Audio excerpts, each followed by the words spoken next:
संबोधन देने जा रहे हैं। आज के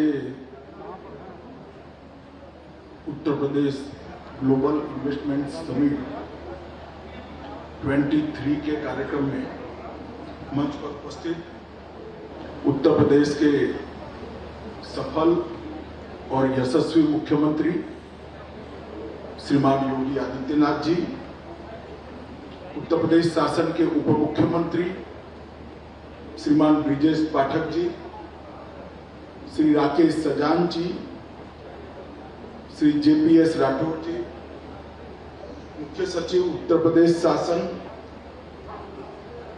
श्री दुर्गा शंकर जी,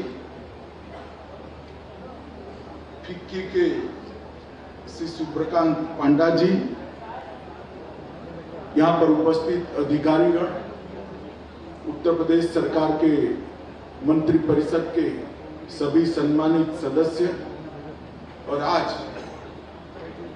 MSME और कोऑपरेटिव सेक्टर से यहाँ पर आए हुए सभी निवेशक भाइयों बहनों, आप सभी को नमस्कार। सबसे पहले मैं योगी आदित्यनाथ जी के नेतृत्व में उत्तर प्रदेश सरकार को बहुत बहुत अभिनंदन और साधुवाद देना चाहता हूं कि एक विजन के साथ साहस का परिचय कराते हुए उत्तर प्रदेश के अंदर निवेश लाने के लिए ग्लोबल इन्वेस्टमेंट समिट का जो आयोजन किया है, अभी सिद्ध हो चुका है कि सफल हो चुकी है। आज सुबह प्रधानमंत्री जी ने इसका शुभारंभ किया है और मैं मानता हूं कि ये 3 दिन उत्तर प्रदेश के आने वाले 3 वर्षों के लिए बहुत शुभ और फलदायी होने वाले हैं, इसका मुझे विश्वास है। मित्रों, किसी भी राज्य के अंदर अगर इंडस्ट्री लानी है, किसी भी राज्य को उत्पादन का हब बनाना है, किसी भी राज्य में इन्वेस्टमेंट लाना है, तो उसकी 5 पूर्व शर्त होती है। पहला, कानून और व्यवस्था की स्थिति ठीक होनी चाहिए।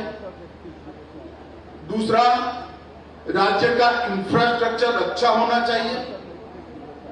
तीसरा, राज्य सरकार ने इंडस्ट्री और फाइनेंस के लिए अपनी नीतियों का निर्धारण सुस्पष्ट तरीके से करना चाहिए। चौथा, राज्य सरकार पारदर्शी तरीके से चलनी चाहिए। और 5वां, त्वरित निर्णय लेने की क्षमता राज्य के मंत्रिमंडल में होनी चाहिए। और मुझे बहुत आनंद है कि एक जमाना था उत्तर प्रदेश में 5 योग्यता ढूंढने पर निराशा हाथ लगती थी। आज ये 5 चीजें उत्तर प्रदेश शासन ने जमीन पर उतारी। यहां पर कानून और व्यवस्था की परिस्थिति भी ठीक हुई है। इंफ्रास्ट्रक्चर के क्षेत्र के अंदर समग्र देश के अंदर जो कुछ चुनिंदा राज्य हैं जहां इंफ्रास्ट्रक्चर में सबसे ज्यादा निवेश विगत 5 साल में हुआ है, तो उसमें से उत्तर प्रदेश है। कई सारी नीतियां इंडस्ट्री और बजट के सपोर्ट में बनाई गई हैं, जिसके कारण कंफ्यूजन का वातावरण आज समाप्त हो गया है। उत्तर प्रदेश में भारतीय जनता पार्टी की सरकार योगी जी के नेतृत्व में पारदर्शी तरीके से चल रही है। एक भी आरोप हमारी सरकार पर नहीं है। और इसके साथ साथ उत्तर प्रदेश ने त्वरित फैसले लेने का भी मादा दिखाया है और त्वरित फैसले भी लिए। तो एक प्रकार से इंडस्ट्री और इन्वेस्टमेंट दोनों के लिए ये बहुत सानुकूल वातावरण यहां पर बना हुआ है। बचपन में मैंने भौतिक विज्ञान का एक नियम समझा था, mass multiplied by velocity is equal to momentum. और उत्तर प्रदेश में मास भी है, वॉलेटिलिटी भी है, इसलिए मोमेंटम भी। और ये जो परिवर्तन आया है भारतीय जनता पार्टी की सरकार बनने के बाद, ये समग्र देश के लिए शुभ है। क्योंकि जब तक उत्तर प्रदेश जैसे बड़े सूबे का विकास नहीं होता, जब तक उत्तर प्रदेश विकास की राह पर चल नहीं पड़ता है, हमारा देश बहुत आगे नहीं बढ़ सकता है। क्योंकि क्षेत्रफल की दृष्टि से, आबादी की दृष्टि से और उत्पादकता की दृष्टि से, सभी दृष्टि से उत्तर प्रदेश का महत्व कहीं पर भी 2 नंबर का नहीं है, 1 नंबर का है। सबसे ज्यादा आबादी भी है, सबसे ज्यादा क्षेत्रफल रखने वाला राज्य भी जो 2-3 है उसमें से उत्तर प्रदेश है, और सबसे ज्यादा यहां पर संभावनाएं भी पड़ी हुई है। उत्तर प्रदेश के अंदर मित्रों, मैं ऐसे प्रदेश से आता हूं जहां पानी प्राप्त करने के लिए 1500 फुट से लेकर 900 फुट तक नीचे जाना पड़ता है। मैंने उत्तर प्रदेश में आज भी हाथ से चलने वाले डंकी कई गांवों में देखे हैं, जहां पानी की उपलब्धता है, मां गंगा और यमुना की कृपा है, वहां पर विकास की अपार संभावना है। और इसीलिए मोदी जी ने जो $5 ट्रिलियन की इकोनॉमी का लक्ष्य रखा है, उसके लिए उत्तर प्रदेश का विकास बहुत महत्वपूर्ण है। और इसीलिए उत्तर प्रदेश को आगे बढ़ाने का मतलब है भारत के विकास को गति देना। और एक ग्लोबल इन्वेस्टमेंट समिट ने आज भारत के विकास को, भारत के उत्पादन के हब बनने के, वैश्विक उत्पादन के हब बनने के लक्ष्य को, इसकी पूर्ति में एक बड़ी छलांग लगाई। मित्रों, आज यहां पर आने के पहले मैं एक पेविलियन देखने गया, 1 डिस्ट्रिक्ट 1 प्रोडक्ट का। यहां एक ऑनलाइन सेल करने वाली कंपनी का स्टोर था। मैंने कहा भाई, इतना बड़ा स्टोर आपने लगा दिया है, मगर कितना टर्नओवर है 1 डिस्ट्रिक्ट 1 प्रोडक्ट की उत्पाद का आपकी ऑनलाइन कंपनी पर? धड़ल्ले से, कोई कंफ्यूजन के बगैर उसने कह दिया कि 1600 करोड़ रुपए का टर्नओवर है। 7 अर्थ में एक सफल प्रयोग 1 डिस्ट्रिक्ट 1 प्रोडक्ट का यहां पर हुआ है। और आज की जो ये समिट, योगी जी ने इसके पीछे Uttar Pradesh global investment summit इतना ही रखा है। मैंने आज ग्लोबल इन्वेस्टमेंट समिट 23 लगाया है, क्योंकि जब तक सातत्य नहीं होता है, सातत्यपूर्ण तरीके से ग्लोबल इन्वेस्टमेंट समिट नहीं करते हैं, कभी भी राज्य में इन्वेस्टमेंट नहीं आता है। तो मुझे भरोसा है कि आज जो शुरुआत हुई है वो सालों तक चलेगी और आने वाले दिनों में भी ये आगे बढ़ेगा। आज ये मंच वैश्विक निवेश के समुदाय का, नीति निर्धारकों का, कॉर्पोरेट नेतृत्व का, व्यापारिक प्रतिनिधि मंडलों का, शिक्षाविदों का, थिंक टैंक्स का, राजनीति और सरकारी नेतृत्व को एक साथ बहुत बड़ा मंच प्रदान करने का काम एक ग्लोबल इन्वेस्टमेंट समिट कर रहा है। और उत्तर प्रदेश के पोटेंशियल को देखते ही, इसको पहचान कर ही नीदरलैंड, डेनमार्क, सिंगापुर, जापान, दक्षिण कोरिया, ऑस्ट्रेलिया, इटाली, संयुक्त अरब अमीरात और यूनाइटेड किंगडम और मॉरिशस ने यहां साझेदारी सीआईआई के साथ करने का फैसला किया है। एक बहुत बड़ी उपलब्धि। मैं यहां पर कोई राजनीतिक टिप्पणियां करने नहीं आया। मैं गुजरात में रहता था, गुजरात सरकार का मंत्री था। लखनऊ में उस वक्त के उत्तर प्रदेश के मंत्री का प्रेस कॉन्फ्रेंस था, वो भी इन्वेस्टमेंट की समिट कर रहे थे, मगर उन्होंने स्थान दिल्ली रखा।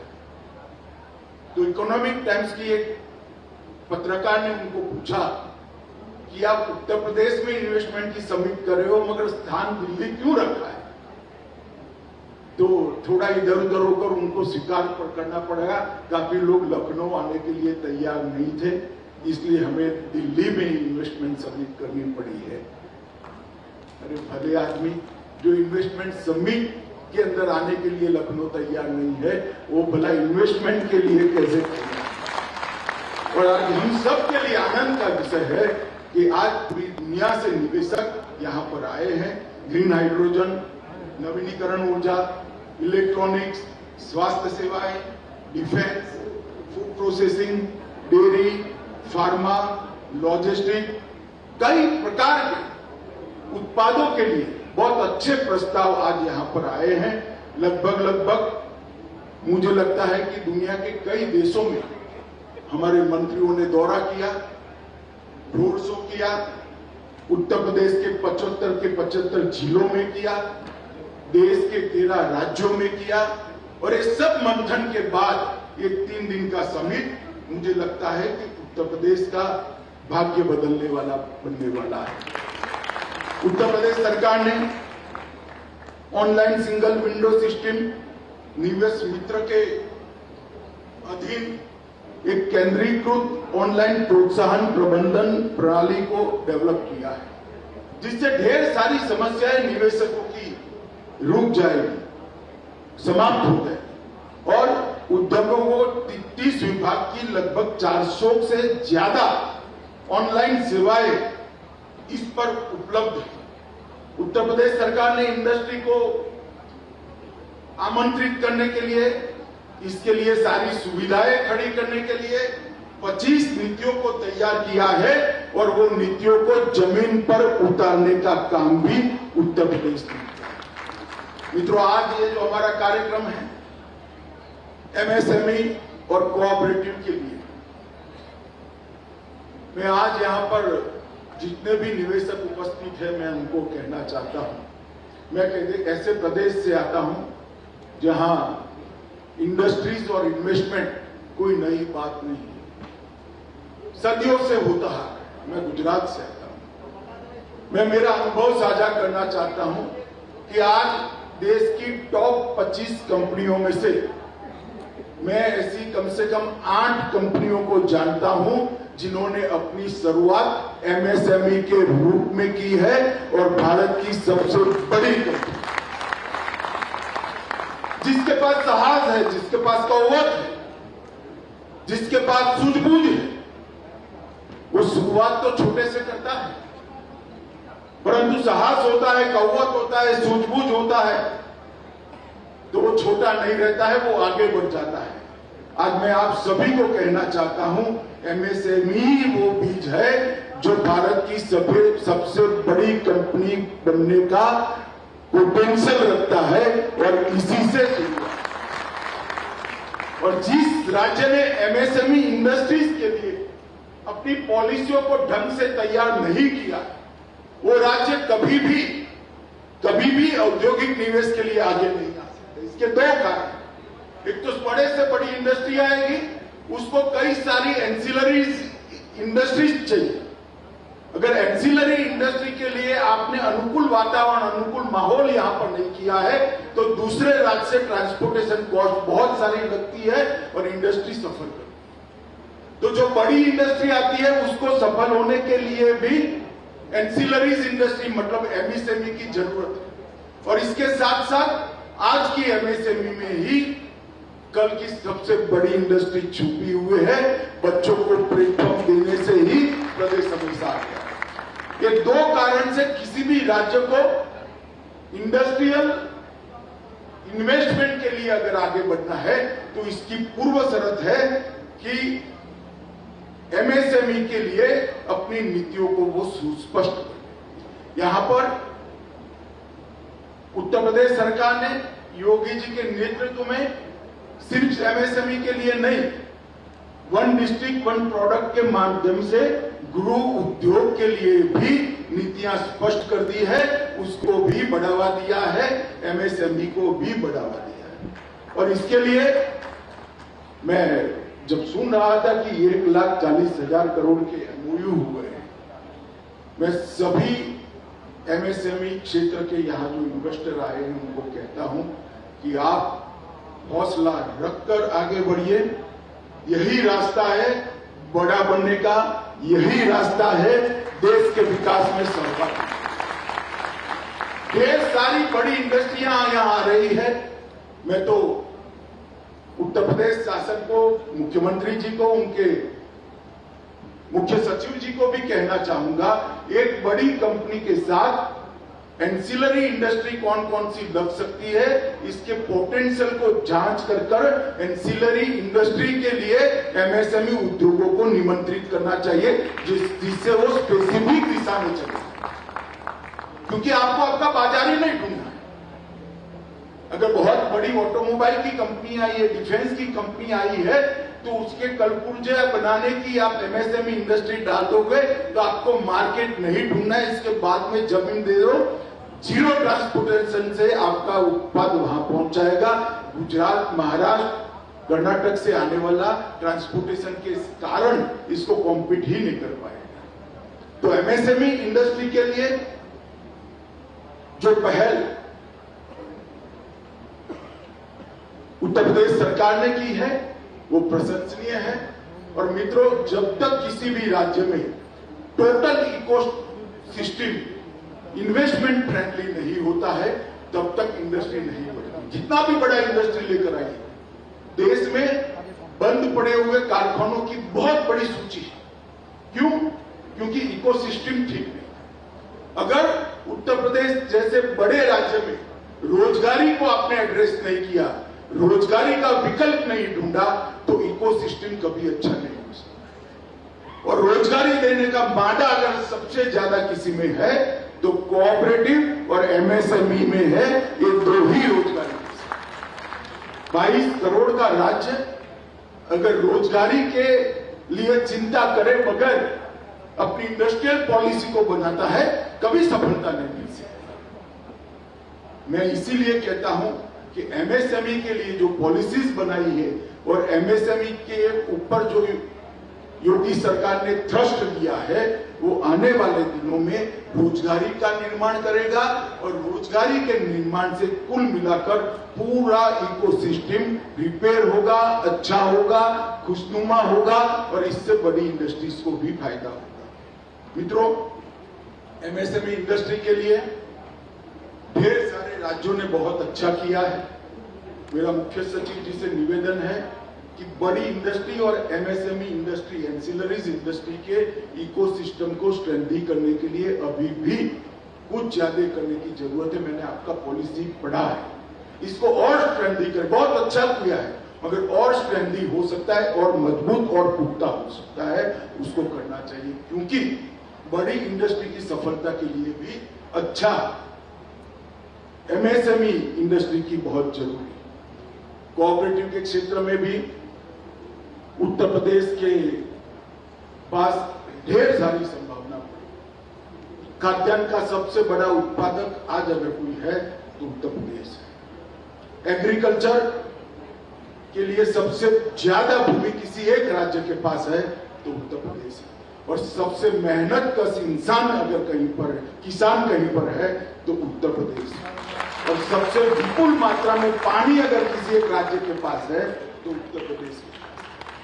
ये सभी चीजों से एग्रो बेस्ड इंडस्ट्री, कोऑपरेटिव और डेयरी, पर्टिकुलरली कोऑपरेटिव डेयरी, इसकी अपार संभावना उत्तर प्रदेश के अंदर पड़ी है। मोदी जी ने अभी अभी